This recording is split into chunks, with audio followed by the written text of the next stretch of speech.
Well, good morning, everyone. Thank you very much for being here. Welcome to the press conference to unveil the scorecard, the presidential candidate scorecard for the 2016 presidential primary here in New Hampshire of New Hampshire Rebellion. My name is Dan Weeks. I serve as director of the New Hampshire Rebellion and our parent organization, Open Democracy and Open Democracy Action.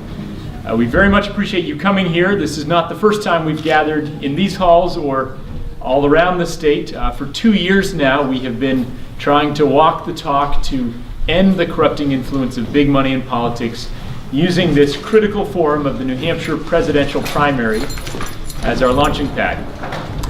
We gather on this day in particular for an important reason. 6 years ago today, the Supreme Court unleashed what I would humbly consider a Death Star of a decision in the Citizens United versus Federal Election Commission decision, which opened the floodgates to unlimited spending in elections by any incorporated entity, private businesses, labor unions, and so on, to spend unlimited funds to elect or defeat candidates. In so doing, the Supreme Court undid nearly a century of settled law, going back to the Republican trust-busting president Theodore Roosevelt, who in 1907 had led the establishment of a ban on corporate contributions to campaigns. 1907. In 2010, the Supreme Court said that incorporated entities may spend unlimited money, with the naive assumption that that money would not be spent in coordination with or for the purpose of electing or defeating candidates. 6 years later, that couldn't be further from the truth. And we've seen in New Hampshire a more than $100 million election. We've seen nationally multi-billion-dollar elections with the share of money coming from a wealthy few only increasing.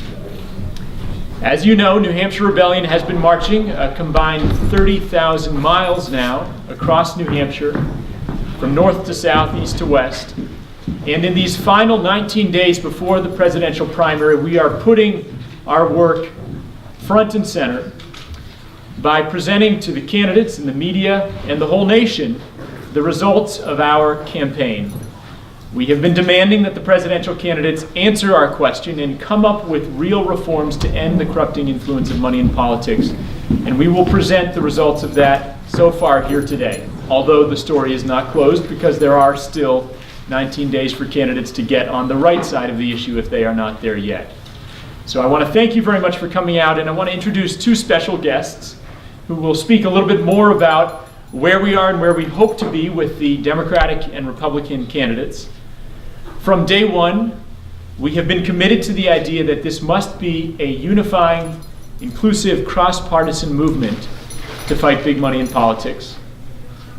We are neither Democratic nor Republican, but we are both, and we invite all people into this movement, and we are privileged to have leaders from both sides of the aisle who have fought, sometimes opposed one another on various issues, but who have come together on this issue on the belief that if nothing else, we can agree that the very idea of a representative government is one that we all share in common and that we must work to in common across the aisle so that we can have a country that represents the people. So I'd like to first introduce a former state senator, a recent candidate for the United States Senate, a Republican leader on many issues, who has also, since the 1990s, devoted a large share of his time and his political capital in countless events and marches to advancing the cause of real campaign reform. Jim Rubins will speak a little bit about where the Republican candidates are and where we hope they will be in these final weeks before the New Hampshire primary. Please welcome Senator Jim Rubins.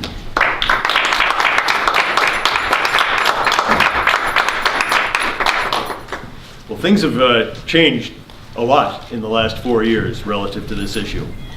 And the subject is the extent to which the Washington political money system is deeply corrupted. And 4 years ago, if someone on my side, a conservative, had talked about this subject, labeled Washington as being bought and paid for as a result of the campaign money system, one would have been labeled a Prague, the radioactive word Prague.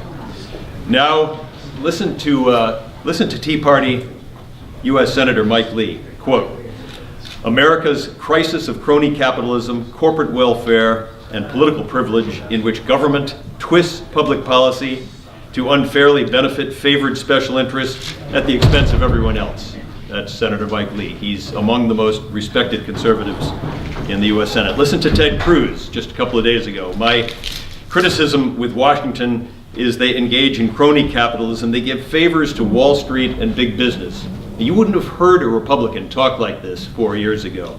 Listen to Donald Trump, who gets huge, enthusiastic cheers every time he does this particular riff, and he does it most times. And this is not to support Donald Trump. I've not endorsed anyone, or to derogate this other guy. Quote, Jeb Bush raised $100 million, $100 million. He's doing favors for so many people. It means lobbyists, it means special interests, it means donors.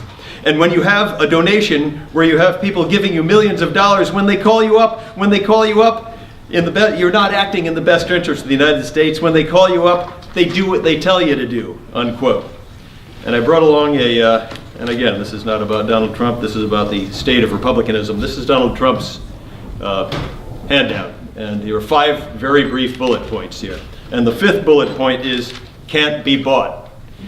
So, things have changed in the last 4 years. But we don't have a slate of candidates on the Republican side who want Congress. We can't fill Congress with self-funded billionaires who can't be bought. There's simply not enough of them. We can't have a political system where those are the only type of people who are qualified. So conservatives, particularly anti-establishment grassroots conservatives, have come to the hard realization that Republicans in Congress vote for things like endlessly growing debt, convoluted tax codes, pork, regulatory favors, ethanol mandates, Ex-Im bank subsidies, racetrack tax breaks, because big dollar political interests have paid for this policy. And candidates are forced to vote for these things as a result of this system. So grassroots conservatives have concluded, and this is where we are right now, that this corrupted system of Washington politics screws over average voters, average working Americans. That's where the state of mind is among grassroots conservatives today. So over the past few years, New Hampshire Rebellion, NH Rebellion, and Take Back Our Republic, and other groups have worked very carefully, done a lot of research, careful research, and have come up with a series of workable solutions. And left and right are not going to agree on all these solutions. And NH Rebellion has cataloged some of the very best of them. I don't think we'll ever agree on all of them, but this is a very, very big step forward, this set of six solutions. So it's time, this is a great time to thank NH Rebellion, hundreds of volunteers who have clocked a lot of miles, as we've talked about, but also have shown up hundreds of times at rallies when the presidential candidates have come out to get our votes and pose the question hundreds of times, which is specifically, what will you, as president, what will you do to fix this corrupted system of bought and paid for politics in Washington? And answers have come forth over these past few months. And as the scorecard shows, every single Republican candidate has answered our question and has voiced support for one or more of the 6 proposals that NH Rebellion have come up with, and it's We the People pledge.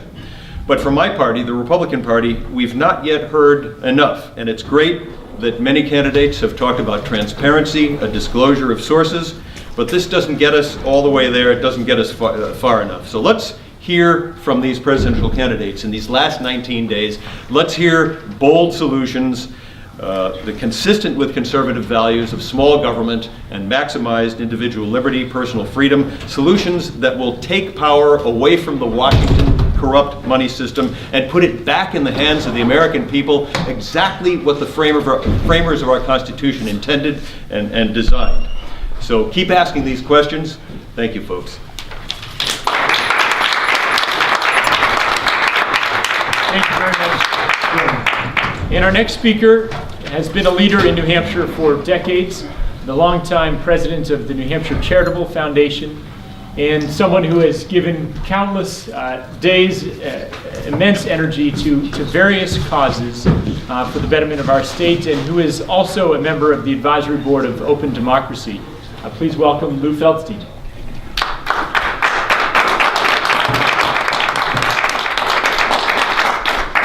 You'll excuse me for the computer. It broke down, like my printer broke down, so I'm stymied. We have a problem, and I want to illustrate the problem by the help of some of my colleagues behind me who have no idea what I'm about to do, and I didn't clear this in advance. But would you mind standing over by the window, please? Sure. And would you join them over by the window? Yeah. Thank you. They don't know what's going to come.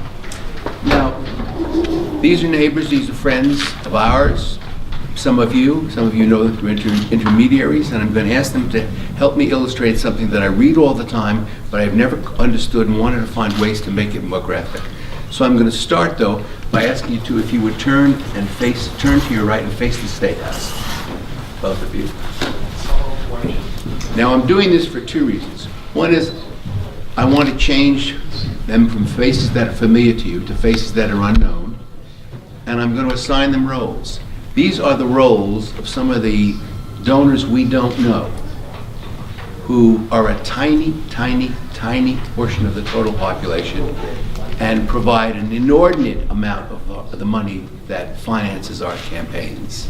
So, while they don't look like evil people or difficult people, you're shaking your head, okay? You may know more about them than I do. These two, if you could picture this room full of people, room to wall to wall, wall to wall, in 2014, over $100 million was spent on New Hampshire campaigns, legislative and executive, $100 million. Only a tiny portion of it came from all the hundreds of people that would have been in this room. The bulk of it came from the two of them. I want to up the ante now. I want to make a big jump to 2016. And I want you to picture them standing in the chambers of the House. The House floor is full. Every aisle, all the standing room in the back, the gallery, the whole floor, it is packed. Still the two of them. We expect in this country that in 2016 there will be probably $10 billion, $10 billion spent on campaigns across the country. 5 individuals will spend more than 98% of all Americans. So if you picture that whole crowd of people I mentioned, the two of them, who don't look like evil people, would have spent more than all the people I describe in the House. I'm saying this because as I read these numbers again and again, they don't become real to me. I just read them and I don't think about it. Think about what that means. We don't know that handful of people, but they represent all the groups that Jim talks about. Many, many groups with very special, very narrow, very focused interests, and they have a huge impact. They run things in this country, and the rest of us don't. And to stand in this building with this legislature and think about the power exercised by this tiny, tiny, tiny group of people is nutso. It's not why any of us are here in New Hampshire. It is just wrong. And while most of us agree it, 96% of Americans are not happy with the way campaigns are financed. They think it's wrong. 91% of them think it should be changed and can be changed, but they're not sure. They're not sure how it can be changed. And that's what's so important about what's going on here. In order for us to change this, it's not enough for people just to speak about the issue. We've got to not only talk the talk, but walk the talk. Now, you'll see when you see the results, and Dan will take us through it, that I'm speaking particularly now about the Democratic candidates, but all of the candidates had something interesting and important to say about this. But particularly Democratic candidates I was asked to speak on, all of them did fairly decently. And their positions on this issue have improved over time as they've gotten more sensitive. And virtually all of them have so-called passing grades. But they're still just talking about it. And none of them have been elected. And the key will be what happens the day one of them steps into office.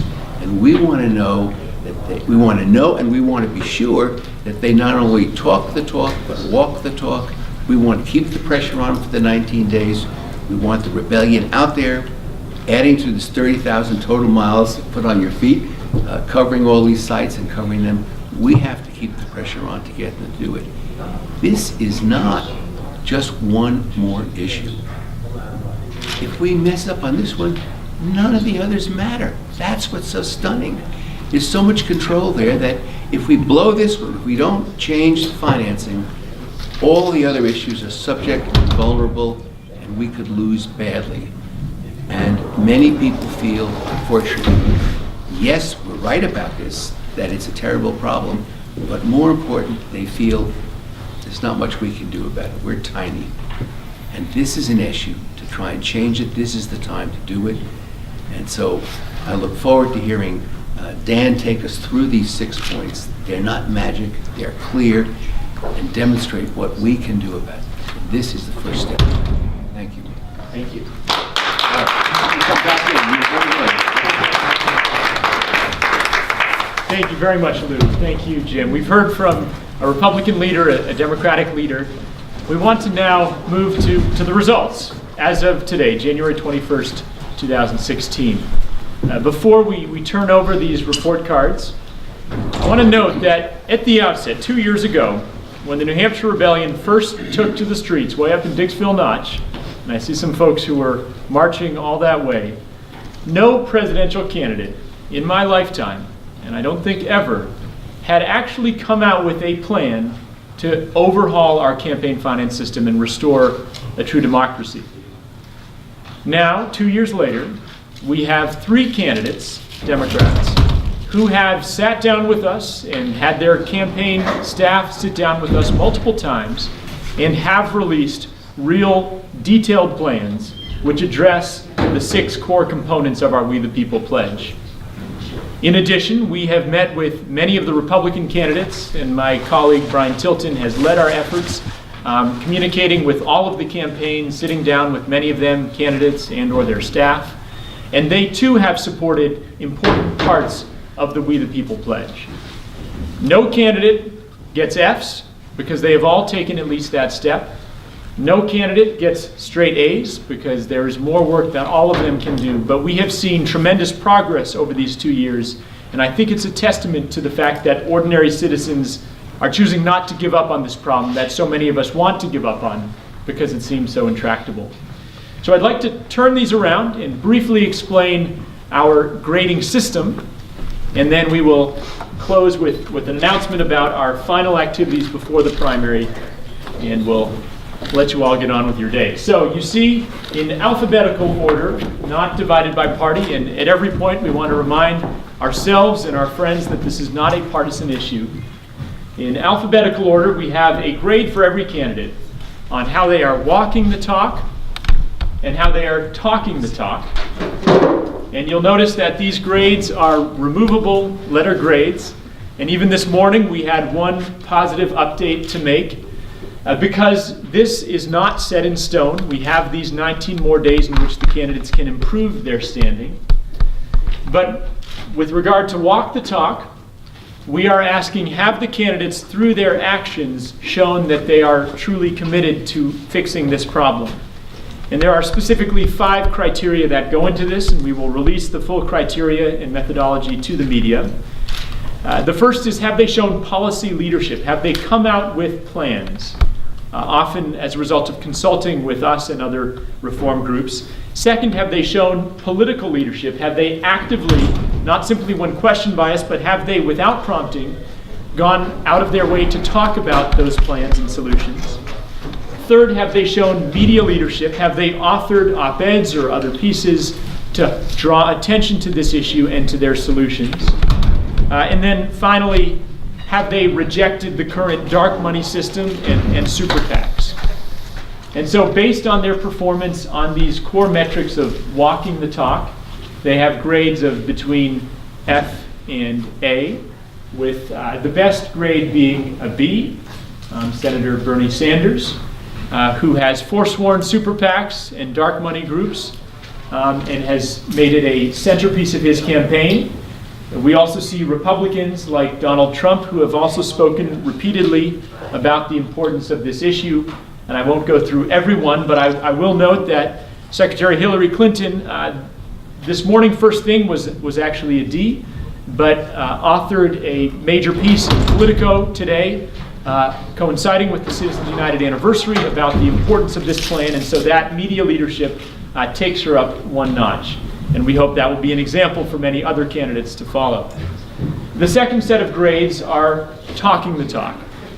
And we recognize that candidates are under many constraints. To forego the current system will make it very hard for them to get elected. And so we are putting a lot of emphasis on what they have said they will do, and then we will take it as our responsibility to hold them to that once they are in office. And so their talk the talk grades are based on the 6 core components of the We the People pledge. And you see them written out there to my left. Have they supported transparency? Full disclosure of the now more than $500 million in secret spending that we saw in the last election. Do they support addressing Citizens United and banning super PACs through court appointments or a constitutional amendment? Do they support overturning the corrupt pay-to-play system of lobbying and contractor spending on political campaigns? Do they support small donor citizen-funded elections to move from the big money system to a small donor system? Do they support nonpartisan redistricting reform and voter access modernization reforms? And finally, to make sure that these rights are actually enforced, do they support proper enforcement and reform of the Federal Election Commission? And you see check marks where they have said they support, X's where they have said they oppose, and still some blanks to be filled in. And we're going to be as busy as possible, including several events today, going to more candidate events to get them to fill in those blanks. And we've also submitted a formal questionnaire to all the campaigns, inviting their comprehensive response. We'll be glad to answer any questions about the methodology and about the scores, and we'll be releasing that in detail to the press. But as we draw to a close, I want to invite my colleague, our Deputy Director, Brian Beal, to say a few words about the capstone event of the New Hampshire Rebellion in the New Hampshire primary, our We the People convention. Good morning. When the rebels left Dixville Notch a year ago, 30 below zero. And while we are not walking from Dixville this year, what we are doing in 2 weeks, 2.5 weeks, on February 5th, 6th, and 7th in downtown Manchester, we are having the We the People convention to fight big money. We have speakers from throughout the United States, including a multiple #1 New York Times best-selling author, Marianne Williamson. We have a Pulitzer Prize winning writer, reporter, and 3-time Emmy winner in Hedrick Smith.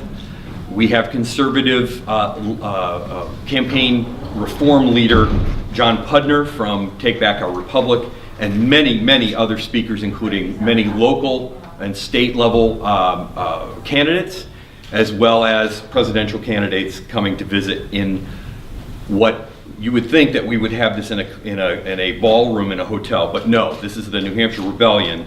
This is a 100-foot long tent in the middle of a Veterans Park in the middle of February. I think that's befitting of the rebellion's backbone. And we invite you all to come to the tent, hear great speakers, but more importantly, to hear solutions. We're not just going to be complaining about how bad it is, but what we want is a great dialogue from not just New Hampshire speakers, but all of our national speakers on how to fix these problems. And there are great solutions that are coming from the conservative side, there are great solutions coming from the liberal side, and we hope to have a meeting of the minds on February 5th, 6th, and 7th. So for more information, NHRebellion/convention. Thank you.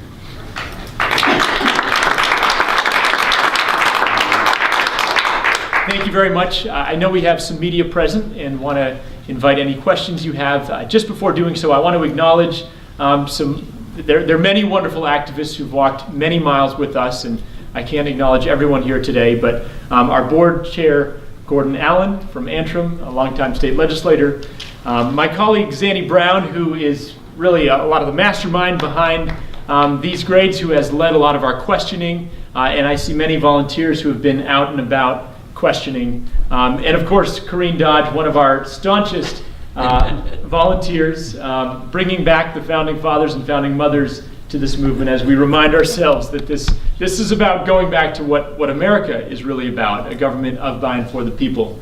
And I have many other colleagues here, and one of our partners, Linz Jacows from People for the American Way, which has been working with us.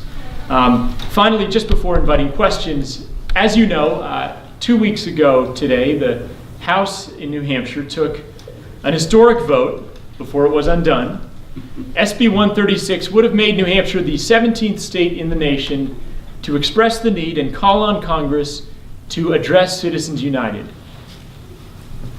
For 20 minutes, New Hampshire made history. Not only were we the 17th state in the nation, but we were the first with Republican majorities to pass such a bill which had passed the state Senate unanimously last year. Unfortunately, a reconsideration motion was taken, the voting machines broke inexplicably, and 20 minutes later, when the final vote was taken, the 34 members who had crossed the aisle and voted for us, many of them had changed their mind in the face of pressure from House leadership. And so as we conclude, after some questions, we will have a little action to bring the force, if you will, to those voting machines to make sure that does not happen again, and to signify our commitment to carrying this forward. And I want to mention that although we are focusing on the presidential candidates here today, we will be extending this work throughout the coming year in this important 2016 election, not just a presidential election, but of course all state offices, and challenging every candidate in New Hampshire for U.S. Senate and Congress and for state offices to also support the We the People pledge. And we will be holding them accountable, those who oppose these necessary reforms. So enough in terms of the formal program. I want to ask if there are any questions from media before we close out. How do you respond to folks who might say, why are Democrats getting all better grades than every Republican in this race? And why wouldn't I conclude that it's partisan? Well, we are very eager to see that change before all is said and done in New Hampshire. It is true that in terms of talking the talk, the Democrats have so far been leading the way in the extent of the solutions they've introduced. I would point out that none of them, with the exception of Bernie Sanders, who has talked about this in the past, but none of them has been a leader on this in the past. They have responded to public pressure. Likewise, the Republicans, who at the beginning of this campaign, frankly, most Republicans and Democrats were at 0 or at F. A number of them, 4 of them, have come to a C grade, an average grade, by supporting at least 3 of these reforms.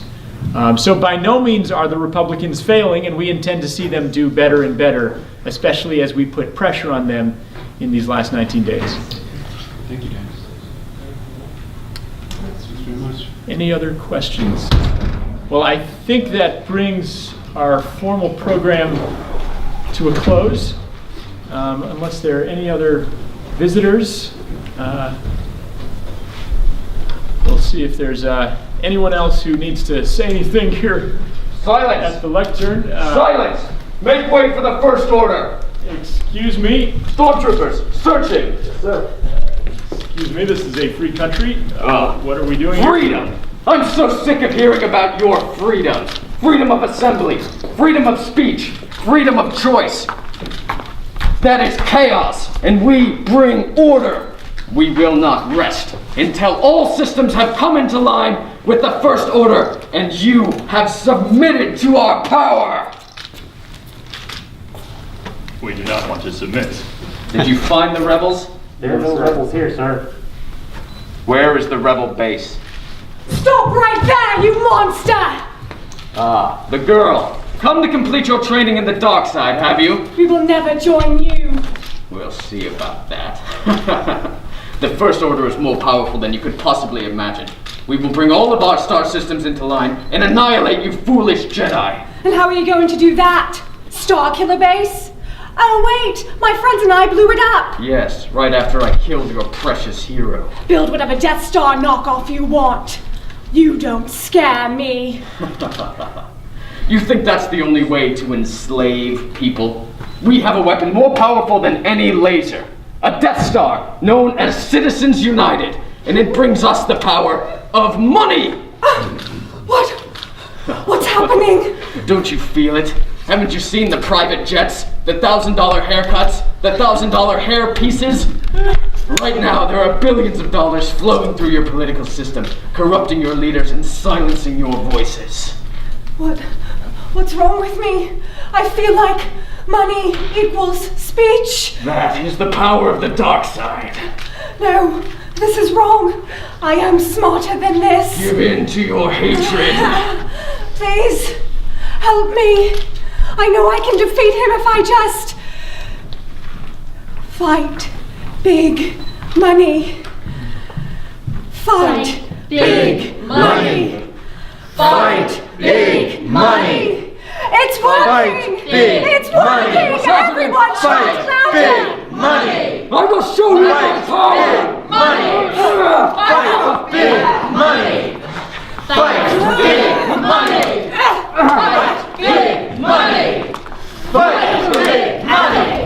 Fight big money! Fight big money! Fight big money! Fight big money! Fight big money! Fight big money! Fight big money! Fight big money! Big money! This is not fair! I'm supposed to win! That's right. Go home and run to Grandpa, you little Darth Vader fanboy. I'm telling Snoke on you!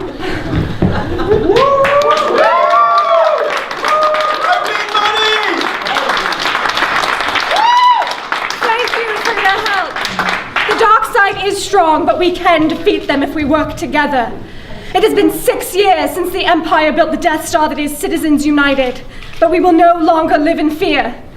If you believe what I believe, that the light side is stronger than the dark side, that democracy is stronger than money, then you will do what any good Jedi does and meet me at Chunky's. Doors open at 5 p.m.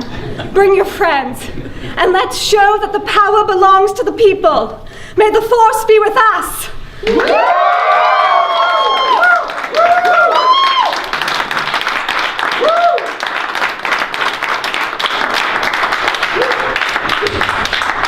The Jedi will lead us on a short mission as we march outside around the State House and into the House chambers to bring the Force to the House voting machine so that democracy is not taken from us next time. And we invite you to walk with us and to please take materials. And as was just advised, this evening, starting at 5 p.m., we'll have a free screening of Star Wars: The Force Awakens with some special guests. Doors open at 5, program at 6, and the screening at 7. First come, first served. So please join us at Chunky's Cinema in Nashua. Thank you so much for being here.